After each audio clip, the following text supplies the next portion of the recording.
আমি ক্ষমা করতে ভাই, আমার ক্ষমা করে দিন। নাসিরউদ্দিন পাটোয়ারি আপনাদের কাছে ক্ষমা চাচ্ছে। আপনারা যারা মনে কষ্ট পেয়েছেন আমাকে ক্ষমা করে দেখবেন, নিজের ছোট ভাই হিসাবে দেখবেন। ভুল ত্রুটি আমাদের দ্বারা হতেই পারে, মনে কষ্ট রাখবেন না। ভালোবাসার সাথে দেখবেন, আমি ভালোবাসা নিয়ে সবাইকে চলতে চাই। শেষবারের মতো ঢাকা ৮ আসনের বাসিন্দাদের সাথে কথা বললেন নাসিরউদ্দিন পাটোয়ারি।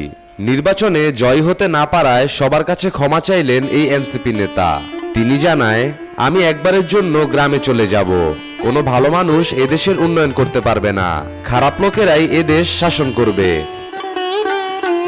আমরা বলবো একটা আইয়ামে জাহিলিয়াতে আছি, অসভ্য মানুষদের আমরা পাল্লা করেছি।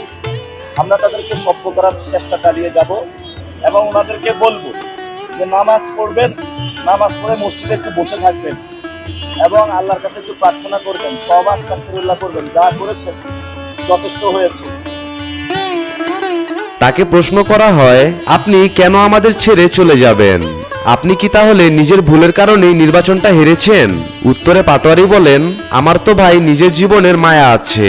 আমি এখানে অনেক রিস্কে আছি। আমি বাড়িতে গিয়ে একটু নর্মাল জীবন যাপন করতে চাই।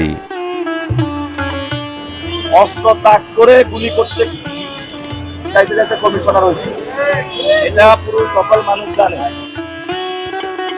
সবশেষে নাসিরউদ্দিন পাটোয়ারি বলেন, আমি হেরে গেলেও এই আসনের মানুষের জন্য কাজ করে যাব। তখন তাকে একজন সাংবাদিক প্রশ্ন করে উঠলেন, ক্ষমতা ছাড়া আপনি কিভাবে কাজ করবেন? এটা তো একটা হাস্যকর কথা বললেন। উত্তরে পাটোয়ারি জানায়, আমাদের ১ নম্বর এজেন্ডা ঢাকা আগে শহীদ ওসমান হাদির বিচার। সন্ত্রাস, তারপরে মাদক মুক্ত, চাঁদাবাজ মুক্ত, দখলদারিত্ব মুক্ত একটি সমাজ গঠন।